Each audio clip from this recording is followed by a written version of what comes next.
Норвегийн 3 дугаар бүлэг. Наоко бям гарагт над руу залгаж нэм гарагт уулзахаар болцлоо. Энгийн л нэг болцоо. Бид хоёр урдаа адил зугаалж Копиунга хоолнд орж орой болоод гэр гэртээ харив. Наоко урдаа адил хаяа нэгүүг нагаж би ч илүү дутуу юм ярьсангүй. Бид хоёр сургууль соёл, оюутны амьдралын талаар хэдэн гурван үг солилоо. Өнгөрснөөс хөлгөө годомжоор халахж явлаа. Хязгаар нүггүй Токиогийн өргөн годомжоор халтахад таатай. Удалгүй бид хоёр 7 хоног бүр уулзаж зугаалах болов. Наоко урд гараад алхална. Тэр хидэн үсний хавчаартай бөгөөд баруун чихэн байнга нүдэнд тусна. Би түүнийг хөвчлэн араас нь харж байсан болохоор тэр үн дүрх сэтгэл минь шингээ үлджээ. Наоко хичингүүрхтэй хавчаараар оролдож алчуураар амаа арчин. Юм ярахаас өмнө амаа арчдаг зантай байсан да. Би Наоког ажиглан ажимдаа түн сэтгэл алдарч билээ. Тэр Мусашиногийн захад байрлах эмэгтэйчүүдийн их сургууль сурдаг байлаа. Нэр хүнд сайтай энэ сургууль англи хэл маш сайн заадгаар алдартай. Гэрийнх нь ойролцоо тунгалаг ус тохиорох урсаж бит хоёр байсгийгээд л тийш очив. Хаяахан Наоко намайг гэртээ урьж хоол иж өгдөгч хоёулахна байгаагаа огт анзаарахгүй. Өрөөнд цэмцгэр бөгөөд сонхны хажуугийн болонд хатаагаар дэлгэсэн эмэгтэй нөмсг анзаарахгүй бол бүсгүй хүн суудыг таахын аргагүй. Наоко найз нөхөд цөөтө нам жимхэн амьдэн сургуульд байхын содон говцлож найз нөхдөөрөө хүрээлүүлсэн сэргэлэн цов охин өдөр хоногийг ингэж өнгөрөөнө гэдэгт би итгэж өгөхгүй байсан юм аа. Тэр над чиг төрсөн гэрээ орхон олны газар шинэ амьдралаа эхлэхийг хүссэн илэрхий. Манай сургуулиас энд нэг ч хүүхэд ороогүй болохоор би эссэн юм. Хүн болгон л нэр хүндтэй сургуульд орохыг хүсдэг дээ. Өдөр хоног улиран өнгөрч Наоко бид хоёр дээнийг шин таслаа. Цуны амралтын дараа шинэ өдрөл эхлэхэд Наоко урд алхахаа болоод мөр зэрэгцэн явах болов. Намайг найзаа болгож хажууд нь алах болсонд би битүүхэндээ хөөрч билээ. Бид хоёр Токиогийн годомжоор харсан зүгтээ алхаж уул нуруу гол гориг төмөд зам гарна зугаална. Зорьсон газаргүй ч гэлээ явах сайхан байлаа. Бороо шивэрвэн шүхрээд илгээд явна да. Намар болж оюутны хотгонд энд тэндгүй хайлаасны навч хөглөрнө. Хаасаагүй намны сэр уунлаа. Би хуучин муу гутлах хаж шивэдийн шин гутлав. Бид хоёр тэр үед жохом юу ярьдаг байсныг санахгүй ч урдын адил өнгөрснөөс хойш Кизукигийн тухай дурсдаггүй байлаа. Хаанаа л дуушгүй өөдөөсөө харан цайлцсан. Би Наокод довтлогчийн тухай ярьлаа. 6 сар довтлогч нэг удаа ангийнхаа охинтой болцож тухайн оройд их л гут руу орж ирсэн юм. Мань хүн намайг хал үзэж хашир суусан хүн гэж бодсон бололт Ватанабе болцоонд очиод юу яривал дээрвэх юм аасуу. Тэр үед би юу гэж хэлж амыг нь тагаснаа одоо ч сандаггүй. 7 сард довтлогч харсан хойгоор хин нэгэн Амстердамын зураг туцны Сан Францискогийн алтан гүрний зургийг үлдэглөө. Төдөхнөө өөр нэгэн застуулын зурагт тууцнаачихв. Энэ болгонд довтлогч үүмэрнэ гэж ихтэйхэн. Хин энэ зургийг наачихва зүгээр л байна шүү дээ. Гой зураг байна. Хинч наасан ямар хамаатай юм бэ гэхэд тийм л дээ. Гэхдээ л эвгүй юм. Довтлогчийн тухай энэ мэт юм паян ярихад Наоко тастаас өхөрнө. Наоко ховорхон инээмсэглэх учраас би хүссэн үсээгүй байн довтлогчийн тухай ярих боллоо. Жирийн айдын гутгаар хүү болох довтлогч үнэндээ гүдсгэн шулуухан нэгэн газрын зураг зурах бяцхан мөрөөдөлтэй энэ залгуур хэн бууж тохоо хийх ёсгүй. Гисэн хэдэж оюутны байраар довтлогчийн паян шишилээ дарамтарч Наоко инээмсэглэхэд сэтгэл хөөрнө. Би өөрийн мэдлгүй цуурхай амлан хөршийнхөө паянг хараадаг болсон доо. Наоко нэг удаа намайг найз охинтой эсгийг асуугаад би хоёр тийш болсон найз охиноо ярьж хамт байхад аятайхан байсан ч тааш тохироогүй холдсон гэлээ. Сэтгэлийн минь нандаа утсыг хүндэх хүн тэр бүр байдаггүй химээгээд хин нэгэн ухаалт дурлаж яваагүй гэж хэлж амжлаа. Чи үнэхээр дурлаж үзээгүй гэж юу? Үзээгүй л байна. Үүнээс хойш Наоко энэ тухай дахиж амнаас. Намар шовтарч зэвэргэн салхи үлдээхэд ихсэхэд Наоко намайг түшиж явах бол урт хөрөмнийхэн цаанаас халуун амьсгал мэдрэгдэнэ. Наоко чичирч даарсандаа халаансанд минь гараа шургуулж гараас минь хатгадаг байж үлээ. Гэсэн ч дотносох хүсэлтэй намайг түшсэн гэвэл эндүүрсэн хэрэг. Би ихэнхдээ гараа халааслаад алхална. Зөөлөн ултаа гутлаараа унсан навцсан дэр гიშгэлэхэд шүр шар хийхээс өөр юм агарахгүй.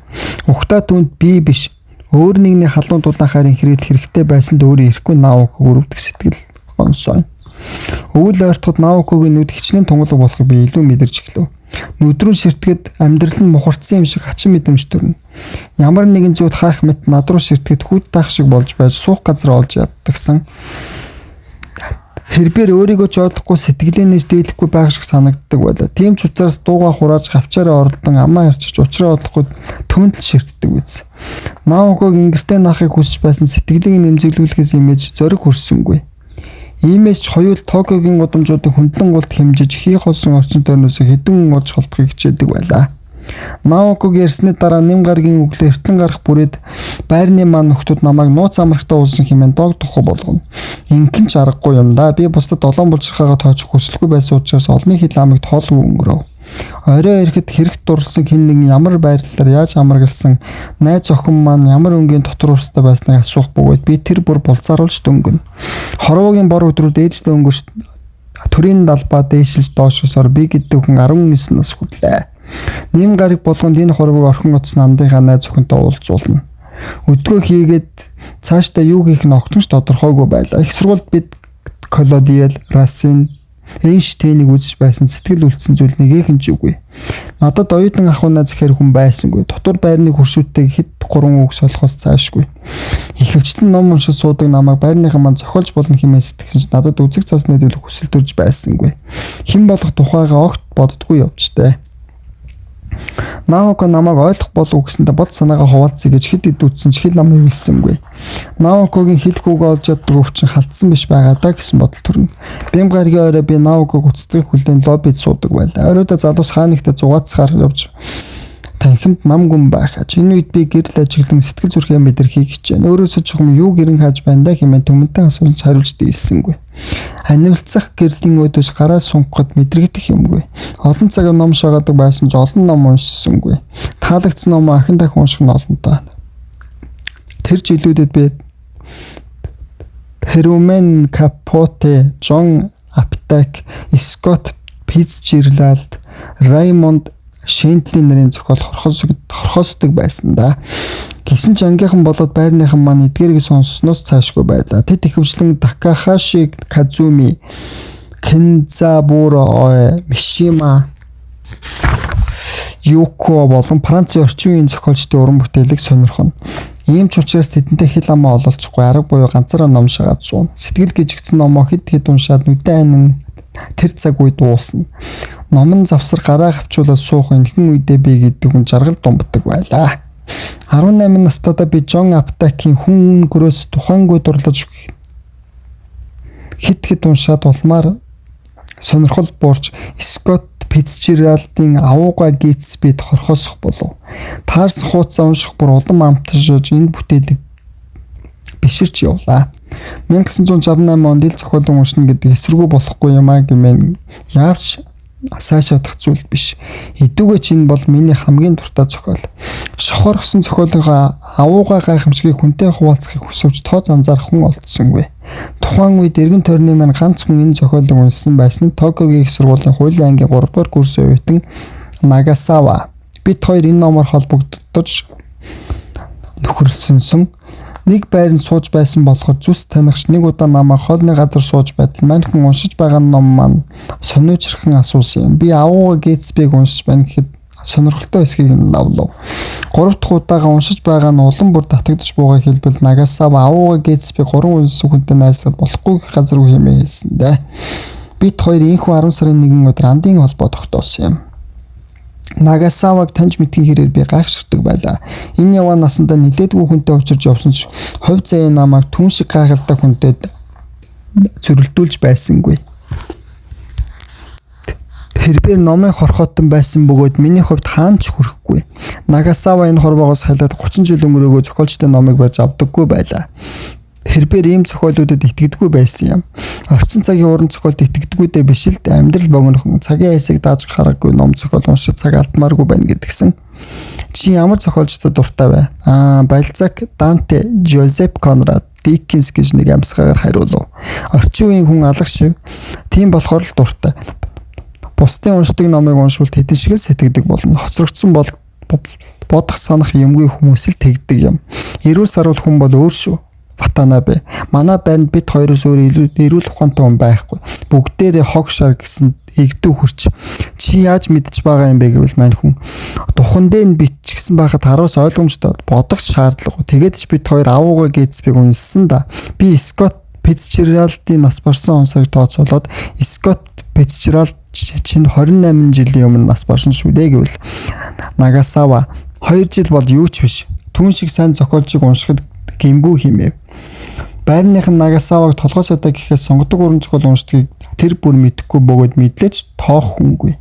Нагасава толгой өвдөлгүй Токиогийн их сургуульд элсэж сайн сурдаг байлаа. Тэрээр хөрийн албаны шалгалт өгч гадаад хэргийн яаманда дипломатч болохоор ирмэлзэн. Аав нь Нагояд том эмнэлэгтэй Токиогийн их сургуулийн анагаахын факультетыг төгссөн эцгийнхээ ажлыг өвлөх болжээ. Нагасавагийн чэнэлэг болохоор мөнгөөр дутахын зовлонгүй. Нүдэнд дулаахан залуу хин хүний хүндлэл хүлээсэн. Тэр байтугай комендант түүнд их зан гаргахгүй. Хүн бүрэл түүний гуйсан болгоны биелүүлгийг хичээнэ. Тэгхээс шаргагүй. Бусдыг өөртөө татаж дагуулах төрөлхийн авьяастай. Бусдаас илүүрхэж нөхцөл байдлыг шуурхаад өгнөд зөв зүйтэй тийш нь чиглүүлээд араасаа дагуулдаг. Хэрбээр сахиулсан тэнгэр мэт шидийн ирч хүчтэй байсан хүн болгонд өөрөө ирэхгүй залуу үнэхээр онцгой гэсэн бодолд автуулна. Иймээс Нагасава хүн анзаарангүй над шиг амтантай нөхөрсөнд хин хөнгөө гайхширсан байж. Үүнээс болоод ханихгүй хүмүүс намайг хүндэлж харьцах болов. Бид хоёрын андын холбооны утга учир маш энгийн гэдгийг тэд гадарсангүй.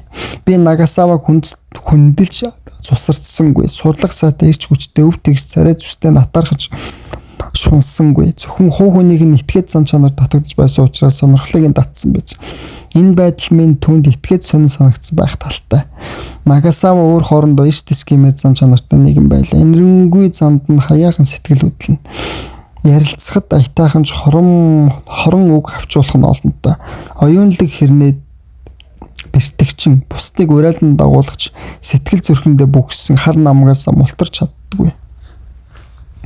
Түүний энэ эсрэг тесрэг зан чанарыг би анханаас нь олж харсан ч бусдыг анзаараагүйд гайхширна. Тухайн залуу өөрийн гэсэн тамийн тоогонд амьдардаг байж. Ухтаа би түүний чин шудруу зан чанар татагдсан юм. Нагасава худал хийдэггүй нэр сүрийн нь гутаасан ч алдаагаа хүлэн зөвшөөрдөг хүлцэнгүй нэгэн. Надтай ямагт дийлдэх харьцаж тусалж дэмжих нь олонтой. Одоо бодоход түүнгүүгээр оюутны байранд хэцүүхэн байх байсан да. Харин Кизукигээс ялгаатай би түүнд сэтгэлээд нээсэнгүй. Архинд хөлчөөрхөн нэг бүсгүйтэй балмад харилцахыг нь хараад сэтгэлээний хүн биш хэмээн бодож үдэ. Тухайн үед байранд Нагасавагийн тухай домог мэт хэд хэдэн цуу яриа даргасан байлаа. Эдгээрийн нэг нь түүний 2-3 одоо нялхан хорхоо залгисан. Нөгөө нь маш том бэлэг хэрэгтэндээ хагаад 100-аад бүсгүйд орооцолж авсан гэх. Тэр үнийн хэрэгтэй нялхан хорхоо залгисан байж 3 хорхоо залгисан юм. Яагаад залгисан юм бэ? Хүнд нөхцөл орсон. Намайг энэ дэргэд курс ялгаа байлаа. 9 сард юм уу да. Би ахлах курсийнхэнтэй учраа болохоор шинэ оюутнуудыг төлөөлөд очсон юм. Кендогийн сава барьсан барууныхны залуустай яаж хүч үзэхвдэ хэлснийг чинь хий. Тэгээд халт балгын хоёр дэш болъё гэсэн чинь нөгөөдүүд нь за нялхан хорхоо зайлагч гэдэг юм байна. Би ч зөвшөөрөөд новчнуудын олж ирсэн томоогийн 3 хорхоог нь зайлгсан юм. Ямар байсан бэ? Ямар ойлог байх вэ? Зайлгж үзээгүй хүн мэдэхгүй л дээ. Хүүтийн юм хоолод авч хотод руу орохт чи юмгүй. Дараа нь аманд гашуу амтагдаад хүсэг юм биш. Ботхоор л зарс хийдэг юм. Бөөлчихгүй гэж хичээсэндээ гаргачихвал дахиад л зайлах болоход дэвтсэн. Тэгээд яасан? Өрөөнд орж давстаа ус уусан. Өөр яах? Стоник. Үүнээс хойш дээд курсийн хүртэл өдөөс юм нүг хэлэхэ болсон юм. Надаас өөр тийм хорхоо зайлах хүн байхгүй шүү. Тиймдээ. Төд удалгүй бид хоёр хамт шүршүр дууж өмнө хэрэгтэй л хом эрхтэнтэйг нь мэдэж авлаа. Харин 100-аад бүсгүйн тухай 100 ярианаас цаашгүй даллаад бүсгүйтэй ингэж зөрүүлсэн гэж билээ. Би нэгд бүсгүйтэй татан байсан гэвэл маань хүн дараа хамт гарна үн шиг амархан юм гэж хаана байна хэмэв. Тухайн үед би Нагасавад итгээгүй бодит байдал дээр энэ үнэндээ амархан байж таарсан. Ингэр зөрүүлэх юм амархан гэдэгт итгэж өгсөнгүй. Бид хоёр Шибуя эсбүгөөс Шинжюкуд товсон газарт орж хоёулаа суух бүсгүйчүүдийг эргүүлнэ. Азар энэ хорвоо хоёулаа яваа бүсгүйчүүдэд дүүрэн байх юм. Ингээд хамт ууцгаж очиж буудлооч ирийн ажлынхээс өөр замгүй болно да. Нагасава хилама билэдэггүй бүсгүйчүүд түүнийг ам нангууд ярианд мансуурч толгой алдан согттлоо уугаад өвөрт нь орно. Үүнээс ацуу нүдэн дулаахан анхаарал халамжтай мэдрэмжтэй залуу байжууд эмгтээчүүд таашаал авах нь мэдээж хачралтан түүний хажууд байхдаа би ч царайлаг болсон юм шиг санагддаг яа. Нагасавагийн яриаг үлдэн авахд бүсгүйчүүд намайг анилж ихтэйхэн шохорхож инээлтэн. Тэр бусдад элбийн юм шиг л нөлөөлдөг байсанд би гайхдаг байлаа. Харин Кезуки түүний хажууд амны салаа найдлаагүй жаах хүүхчиг байж тэ. Нагасаватай байсан ч би Кезукиг үгүйсээр Кезуки ууж сэтгэлтэй нэгэн байсныг ахин дахин мэдрэх шиг болж анд минь Наоко бит хоёрт байдаг чадлаа үзүүлэх хичээдэг байж тэ. Үүнтэй харьцуулан Нагасава хүн болгондоо тоглох мэт өөртөө татаж өөдөөс нь харах бүсгүүдэд чин сэтгэлээсээ бос тоглоом шоглоомоор ингэр зөрүүлдэг шиг санагдана. Би зэвс танихаас цаашгүй бүсгүүчүүдэд нэг үнжил орох сонирхолгүй байсан ч дур хүслээ дарахын тулд хэдүүд удаа зугаацв. Бүсгүүний би хааг мэдэрч хэврэлдэж суух сайхан шүү дээ. Маргааш өглөө нь хоёр дэш болгон сэтгэл хавгуурхдаг байлаа. Өглөөс ирэхэд өөрт минь танихгүй бүсгүй унтах бөгөөд архины ихэн үнэрсэн хийж ирэмэрэн хямдхан зочд буудлын өрөөнд шартаг гэж үлийн үрийг үзсэндээ. Бодлого нөгөө бүсгүйсэрч дотор хувцааханд жирэмслэхгүй маань юмсан. Өчигдөр бид хоёр нөгөө юу гэж унтсан бидтэй гэд энэ төр өргөр шалар хөглөх дотор хувцаа цуглуулна. Ингээд толгой өвдөж бодог шинг гүнгээ гайхан мууруула бодож хин сурмус санаа. Энэ бүхэнд миний дургу хүрнэ гэж ихтэй хамт тонхыг хүсдэггүй 12 цагаас өмнө буюу оюутны байрны хаалга барихаас өмнө октын толгойг эргүүлж амжихгүй нь ойлгомжтой. Тийм ч учраас тэр шөндөө чүлээ авч аргагүй өрхөнд өглөө болтол буудалд орно жөөргөж ихсээр байранд орно. Наны гэрэл нүд гэлбэн амангаж тодгоос алчих шиг болно доо. Энэ маягаар Нагасавада 3-4 удаа явлаа. Нагасавагаас талан бүсгүүд ингэ зөрүүлсэн ч дахиад ингэхээс чигшдэггүй юм уу гэхэд чигшиж байна гэдэг чинь эрүүл саруул ухаантай байна гэсэн үг. Баярлууштай хэрэг шүү. Дөнгөж танилцсан хүнтэйг унтахад ядарч сулдаа дөөргөө жигсгээс өөр юм нэмэгдэхгүй. Би ч дургу хүрдгэл юм хэмэв. Тэгээд юунд нь болж охин эргүүлдэг юм бэ мэдэхгүй юм да. Достоевскигийн мөрөдө тоглоомын тухай бичснийг уншсноо. Эргэн тойрон юм байхад өөрийгөө татаж авч дийлдэггүй гэхгүй дээ. Нэрэж тийм юм уу? Орой болж охид хаасаагүй хийх юм болж ятаад нэг л юм хааж суух нь би нэг гэдэг хүн нөгөө юм өгч чадах болохоор ор хүнжлийн ажил усуухаас өөр ялгаагүй. Бүсгүүчд өөртөө өөр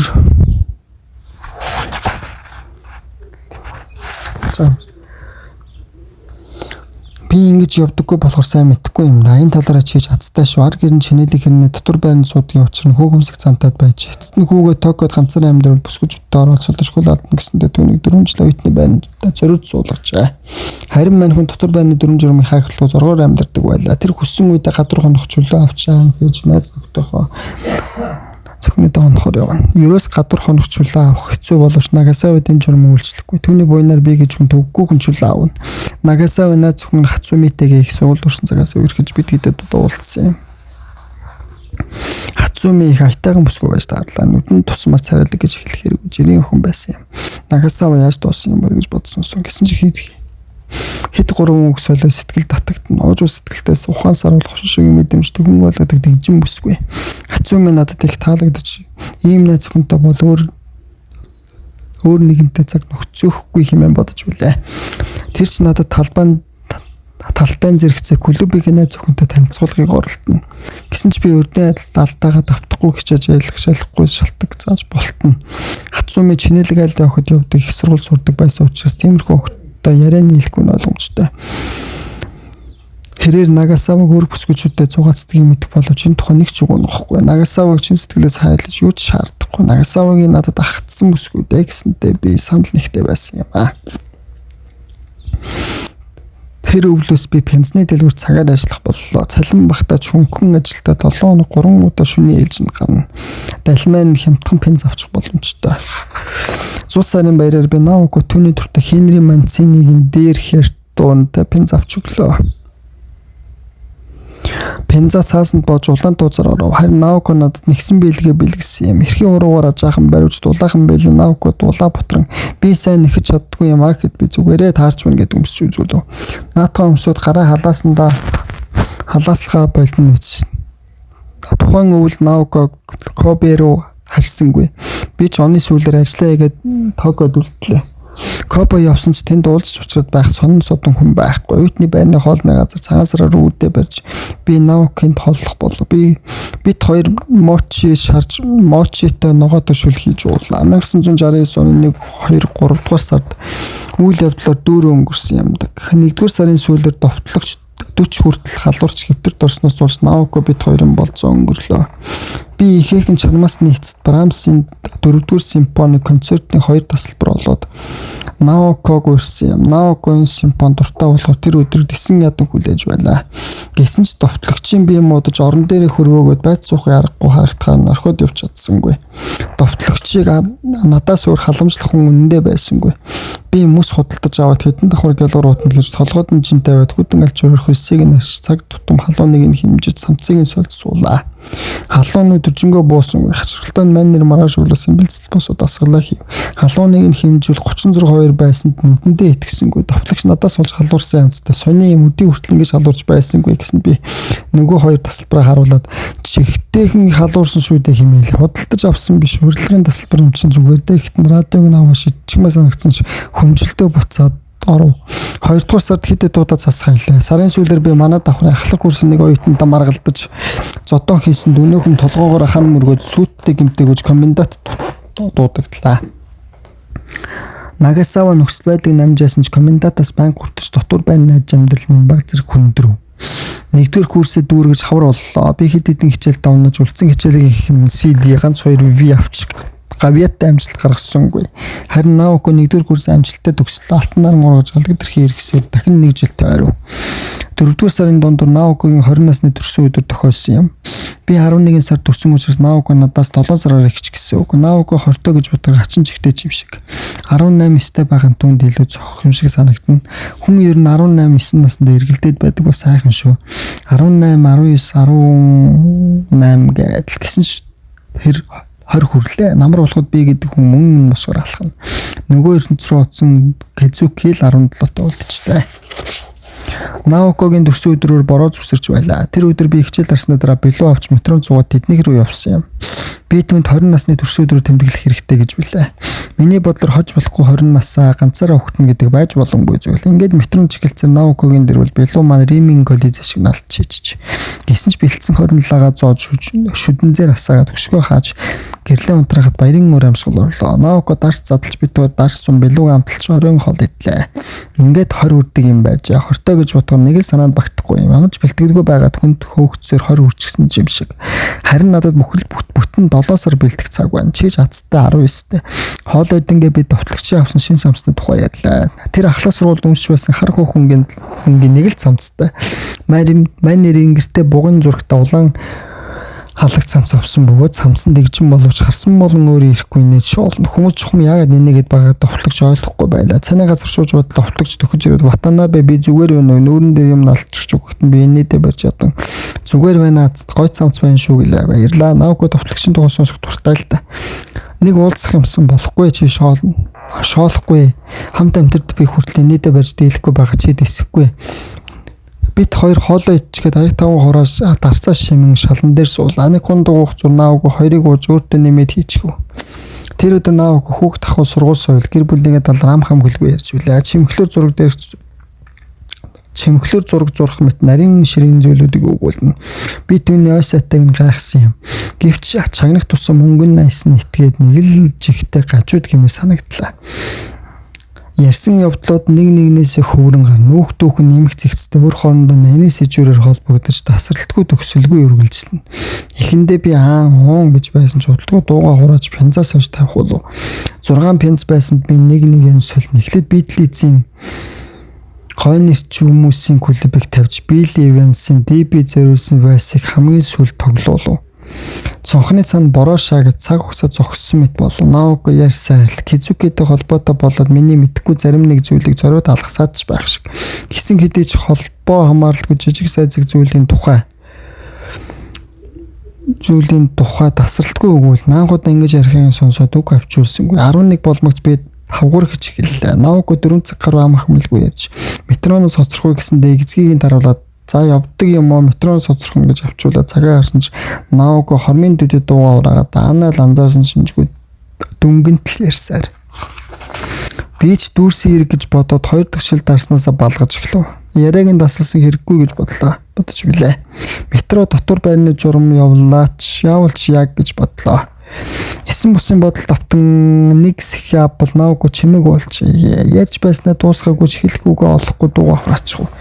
Надаас болоод яриан дасалтлаа. Хэлсэн зүйл минь арай хийж ихэнд нь хүрээд нилээд утасны эцэд ойлгодон хэл амыг нь хөдөлгөж байсан хөшөөрийг эвдэрч шиг намж юм боллоо. Наавууко тижээлээс нь салгасан машин шиг амаа үйл ялгаа ангаалгаад бүрлдсэнүүдээр намайг ширтэн. Яриагч нь тасалсан бол уучлаараа оройтчихлаа бүнжгэнс нь тусал нулимс гацраар нь дойшилж пянзны хавцсан дээр потгийн унав. Наавууко гараараа шал туулаад тонгоосон чихтэй ихэр татуу уйлаа. Би анх удаа хүн ийм зөвхөрөнгөө барангуйлах харж үлээ. Мөрөндөрөл чичрэх юм. Өөрийн мэдлгүй түүнийг ингэртээ нааш тэрвэрлээ. Наавууко үлээлгэж чимээгүй хүмүүс шиг замцны минь ингээд гашуу өргүүлэн мэлтэрсэн нулимс салуун амьсгалд нь орсон юм. Гар нь хуруу ямар нэг зүйл ирэх мэт нуруугаар минь тэмтэж байна. Би зүүн гараараа зөөлхөн шулуух үсийг нь илбэж тайвширхийг хүлээж Наавууко уйлсаар энэ шин бид хоёр дотнос шүлээ. Түүнээс хойш хэдэн 20 жил өнгөрсөн ч би өдөө болцоо бүр уяалгаж чадахгүй. Энэ наснда би энэ асуултанд хариулж дөнгөхгүй л болов. Тэр үед өөр арга байсангүй. Би Наавукогийн эмтэрсэн сэтгэлийг харагдаж тайлбарлахыг хүссэн юм. Гэрлийн унтраа товцыг нь тайлж хэвэрч авлаа. Бороо шивэрсэн дулаахан шүн бид хоёр нүцгэн даарсангүй. Ханхууд уг дугурлгүй би биний хэрээл уруул дээр нүс хөхийг нь байж хойд биний таалах Наавуко намайг тэрэг халуун орон дуутах шиг. Хэр эрэхтэн минь дотор нь ашунгоо ороход өвцсөн нэлэрхий. Анх удаа эсгийг нас бол Наавуко толгой төглөө. Би Кизуки тэр хоёрыг нэг хүнжил орсон гэж боддог байсан учраас үнэхээр гайхсансан. Би дотор нь ороод хөдөлсөнгүй нилээд удлаа. Наавуко хавирмагч удаан гэгч нь хөдөлсөөр тавихад намайг чанга дээрүүд ялангуй дуалтав. Эмхтэн хүн дур тавихтаа тэгж гомдогтой дуалтыг би сонсч явсангүй. Хүнээс Кизукитэй яагаад дотносоогүй нь асуусандаа өдгөж харамсах юм. Тэр үед Наавуко гараа татж аваад буруу харан чимээгүй хөвөлсөнсөн. Би ханы шүүгнээс хүнжил гаргаж Наавуко хучаад 4 сарын зүсрэг борог ширтэн тамхиас орлоо. Үүр хаярахад тэнгэр ацилмэв. Наавуко буруу араад унтчихсан. Үндэ сэрүүн байсан биз. Би хэд хэдэн удаа үг солих гэсэн чинь Наавуко дуурж хөдөлсөнгүй. Түүний нүцгэн мөрийг хэсэгтээ хараад төвчээр алдан босов. Шалан дээр пенсний хавц дарсны шил хундаг өмснээс ав ширээн дээр өчигдрийн бэлууны үлдэгдэл байна. Би шалан дээр хямаа эмхлүүлээд 2 аяг усуулаа. Бичин ширээн дээр тол бичиг Франц хэлний үйл үгийн хувирлын хүснэг тарагдана.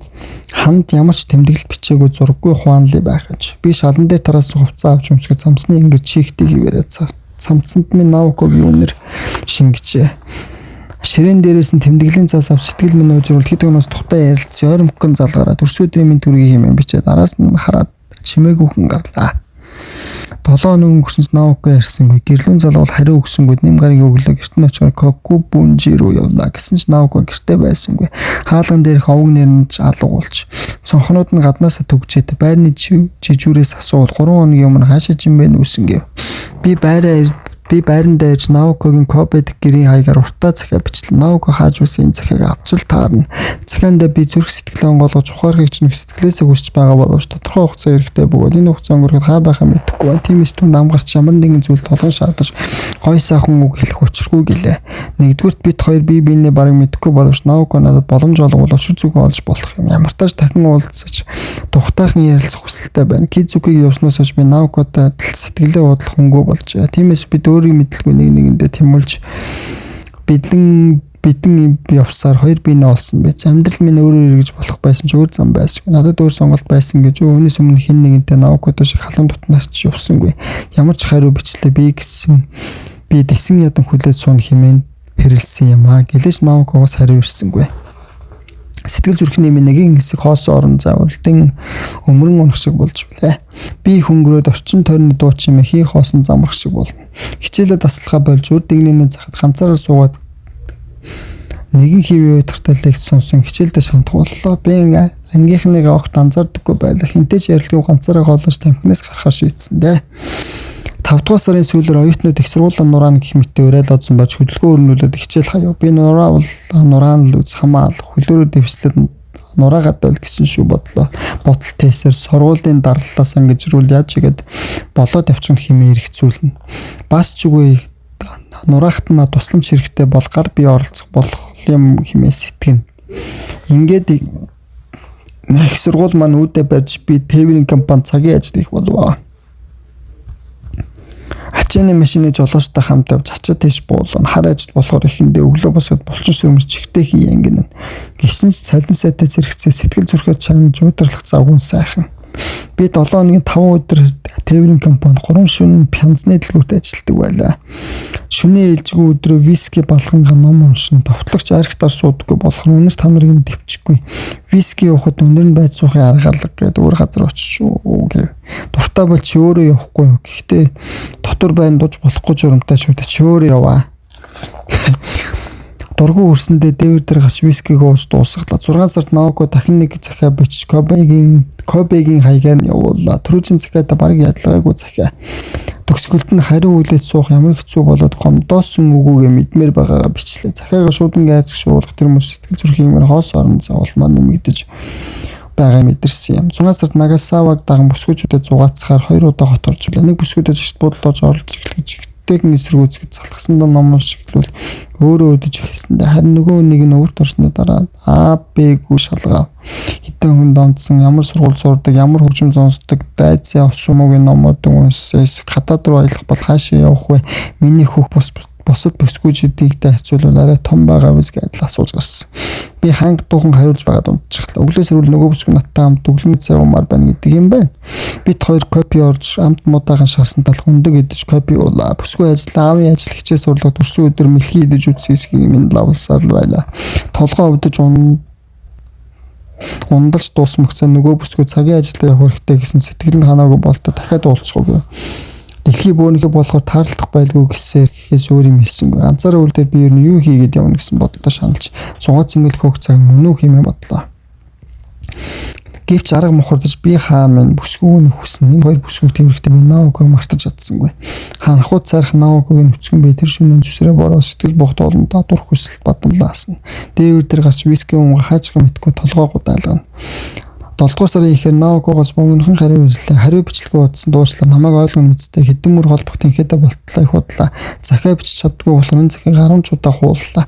Одоо гол юм бичи. Би яг учраа олохгүй сургуулаасаа жилийн жил авсан. Гэсэн ч их сургуульд эргэж орохгүй биз. Эргэж орохгүй гэж шалтгаан олох гэсэндээ л жил авсан. Чи гахаж болохч би аль эртнээс энэ тухай бодож байлаа. Чамд хэд удаа хэлээ гэсэн чи амны зүрхэлсэнгүй. Сэтгэл хосорсон гэж бодсны хэрэггүй. Хүн гэдэг заяа төргөөр дагдаг юм байна. Чамайг эмзэглүүлсэн бол намайг уучлаар надаас болж гэмших гутарсны хэрэггүй. Бүх юм надаас л болсон. Би тэр явдлыг бүтэн жилийн турш хойшлуулж чамайг бишгүй зовоос. Одоо бүх юм дууссан бол та. Кокубунжигээс нүүснээ дараа би Кобед гэртээ ирж нэг хэсэг эмнэлэг дэмжлүүллээ. Эмчийг хэлгэн кетогийн ууланд надад тохирсон сувлэл байдаг гин. Тийм болохоор хэсэгтээ тэнд дэмжлүүлэх бах. Эмнэлэг гэхээс илүү сувллийн газар. Олон одоо захиа бичгэд хэцүү байгаа учраас дараагийн цагаанда тодорхой бич. Юун түрүүнд тусгаарлагдмал ном хөнгөн газар сэтгэл санаагаа тайвшруулах хэрэгтэй байна. Бүтэн жил хажууд минь байсан ч талархаад баршгүй үнэл итгэж үзээрэй. Чи намайг огтонч гомдоогоогүй. Би л өөрийгөө шархлуулсан. Одоохондоо чамтай уулзахад бэлэн биш байна. Уулзахыг хүсээгүй дээ гэж хэлээгүй юм шүү. Сэтгэл уужрал тэр даруйдаа захиа бичнэ. Тэр үед чиний хэлсэн чинь хин хинээ илүү сайн мэдэх боломж гарах бизээ баяртай. Би энэ захиаг хэдэнтэй уншсан бөгөөд тэр болон Наокогийн нүд санаанд доож бодол хөөрнө. Сэтгэл шимшрүүлсэн энэ бодлоо би яаж хичээгээд үлдэн хөөж дийсэнгүй. Агаар салхи луга барьцгүй хэлбэр дүрсгүй дүр зургууд нүдний өмнө жирэлцэх боловч хэлэх хүүгсэн дуулахгүй. Бям гаргийн орой би урдын адил лоббид суудаг боллоо. Гэхдээ зурагтаар бейсболын тэмцээн үржиж байгаа царайлна. Зурагт буйдан хоорондын орон цаг алхандаа багтгаж жижигхэн болтол новын бодолтой хуваана. Ингээд 10 цагт зурагтаа унтрааж өрөөнд ороод унтахаар хэвтэнэ. 7 сарын сүүлээр товтлогч надад шилэнд хийсэн гэрэлт цог бэлтгэж билээ. Найруулдаг копины савнд баг зэрэг ус хитэн навчигээ таглааг нь хит хит цоолж харуу бэрээ болоогүй байсан ч гэрэлт цог жирийн нэг цохорхож харагдсан ч товтлогч үүнийг жинхэнэ гэрэлт цог хэмэв. Товтлогч гэрэлт цогыг сайн мэднэ гэсэн би эргэлдсэнгүй. Унтамхай байрны гэрэлт цог шилний ханаар өксөг болгондоо хатарж унана. Наадгыг чинь цэцэрлэгээс болоод эндээс үү товтлогч ээгийн энэ хавийн зочд буудлууд хүн татах гэж зундаад гэрэлт цог гаргадаг шүү дээ. Тэгээд л нисээд ирээ биз гэж хэлээд харц зөвхөнтэй хувц конспект хоёроо чихлээ. Цуны амралт эхлээд 2 хэдэн 7 хоног өнгөрч мань мэтийн хэдэн хүнд байранд үлдсэн байлаа. Кобе явах хүсэлгүй байсан учраас би ажиллаа гэж хан довтлогч дадлагтай байсан юм. Дадлагаа дуусгаад довтлогч Яманаши гэдэг гэртээ харна. Охид гэрэлт цохон дуртай байдаг юм. Бэлгэлвэл баярлалаа. За баярлалаа. Болоход ил хол болсон дотор байр хаягдсан цай шиг санагдана. Төрийн талбай бууж хоолны газрын гэрэл асчаа. Ихэнх үед нутаг буцуучаас хоолны газрын зарим чийдэн асааха болсон юм. Баруун талынхаа нутраас зүүн талынхаа насаалт арай олон бүсэн цэцгүүдээ Чингис Монголд нөгөөнөр санхи. Би гэрэл цохоо авч дээвэр дээр галлаа. Дээвэр дээр хин нэгний хатаа гэж үлгэд марсан салхинд эрвэлцэх цамцнаас өөр юмгүй. Булангийн төмөр шатаар өгсөж ус нөөцлөх дугуй савн дээр гараад хашлах түшин суулаа. Цилиндр хэлбэртэй уснасаа өдөржин наранд халж төөнөх аж дуурах цагаан сар өөдөс мэлтэн. Баруунта Шинжюки зүүнтэй Икебукурогийн гэрлээ нэвлэлцэн. Машины урд гэрлүүд годомжинд сүлжин эцдэг өсгөлгүй хөврөн. Годомжууд төмөн янзын дуу чимээнээс бүрдсэн нүргэн давтжээ. Шилний оролд гэрэлт цог бүтгэн гэрэлтэн. Гэрлэн дэндүү бүүдгэр амтэртэй олон жилийн хүүхд тахуудаа хаж байсан гэрэл цогноо түүнээс хамгүй тод гэрэлтэж байсан та. Би гэрэлт цог шатаж буй мэд гэрэл засруулдаг гэхээс өөрийг мэддэггүй байлаа. Энэ гэрэлт цог хүүхэд байгаа ч юм билүү гэсэн бодолтой. Хөрөв шилээ хэд хөнгөн сэрүүл цохойж буусан ч гэрэл нь одорсонгүй. Сүүлийн удаа гэрэл цог харснаа санах гэж хичээлээ. Санаж байгаа ч шухам хизээ хан гэдэг нь бүдэг бадаг болж. Ханахуу тажихынд нь ус хорж холгууг морсох горхин дээр хуучин усан дэрэм байгаад горхины ус нам ногоонд баригджээ. Гарч идэнгээ унтраавал хөлд орох газраа л жуулж гарахын аргагүй төнөр ханахгүй. Харин усан фермийн цаахан хэдэн зуун гэрэл цог нисгэж засруулсан гэрэл нь усан дойж галын төлмөд үзэгдэн. Нүдэн анадаа дурсанжаа саналаа. Сэвэлзүр салхи үлдээж би зарс хийлэн гэрэл татвар одно. Нүдэн нээвэл улам харанхуй болжээ. Гэрэл цохоо шилнээс нь гаргаад уснаас 3 см орчим илүү гарсан эрмэгээр тавилаа. Гэрэл цох гож дайвсаар ир шураг тойрч хуурч хөндөсөн будган дээр үрийш дэш яв. Баруун тийш мөлхөж эмхтэн бай зүүн тийш иргэн. Эрг давирч хэсгтэл өгсөн мэт хүрэн суу. Амьсгал хураас ер хөдсөнгүй. Би хашаа нааж хөдлөнгөө суугаад гэрэл цохыг удаан гихшиж гэлээ. Цөөл залхи биднийг илж хайлаасны шүр шар хий. Их удаан хүлээж билээ. Нилээд утасны эцэд гэрэл цохгийн далавчаад дэлгэн түнэр хан хурууд дээр хийнэсв. Алдсан цаг хугацаагаа эргүүлэх гэсэн мэт усан савны хажуугантаа ном зурж гэрдээ уусахыг ажиг мэт төрхөн зур зог тусаа төд хөдөлгөөнтэй шотлоо. Гэрэлт зохинсож удсны дараа засруулсан гэрэн санаанаас гасангүй. Энэ бүдгэн гэрэл хин нэгний сүнс мэт нүдний өмнө жирэлцэн өнгөрнө. Харахууд гараа хэдэндээ сунгасан ч баригдах юмгүй бөгөөд тэр бэцсэн гэрэл өмнө минь алт хэрэн дайтай сүмэлцэх аваа.